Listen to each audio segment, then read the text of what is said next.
Kapag kakampi po natin ng Panginoon, nasa panig po natin ng Diyos, no one will stand against us. Bakit? Kasama po natin ang Panginoon. At ang sabi po dito, sa Joshua chapter 1 pa lamang po, may pangako ng Diyos kay Joshua. Ito po yung mahalaga. Sa umagang ito, anong pangako ng Diyos ang pinangalawa?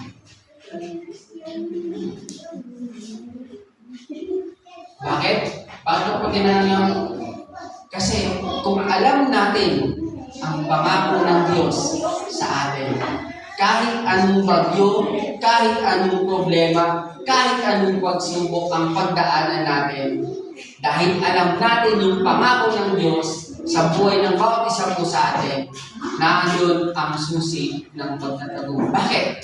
Kasi yung nangako, hindi tao. Kasi ang pangako ng tao, sabi nga po, napapako. Baon na baon pa nga, di ba? Pero yung pangako ng Diyos, sabi nga po, kailanman hindi mapapako. Sabi ng Romans chapter 8 verse 31, if God is with us, no one can defeat us. Kapag ang Diyos ay nasa panig po natin,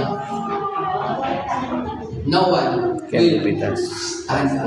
No one can defeat us. Sabi nga po, nabubuhay tayo para ipamuhay ang tagumpay na bigay ni Kristo. Ito po yung yung pinahawakan natin. Sabi po natin, we are more than conquerors.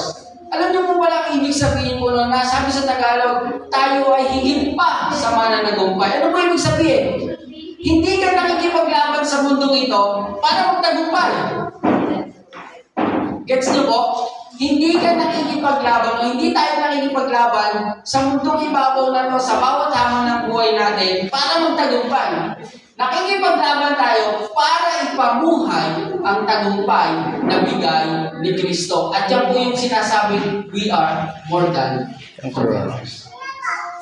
Salamat po sa mga salita ng Diyos na ating pong napagbulay-bulayan ngayong umaga. Na kung saan nakikita po natin yung tatlong kung bakit po pinagtagumpay ng Diyos itong si Joshua. Sabi po dyan, una yung assurance ng Diyos, pangalawa yung assistance ng Diyos, yung pangatlo po yung alliance o God's alliance to success.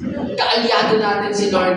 At kapag yan po ay nasa atin, sabi po ng Biblia, no one can defeat us. Yan po ang susi ng pagtatagumpay sa bawat hamon na meron po tayo. Tayo po saglit na manalangin.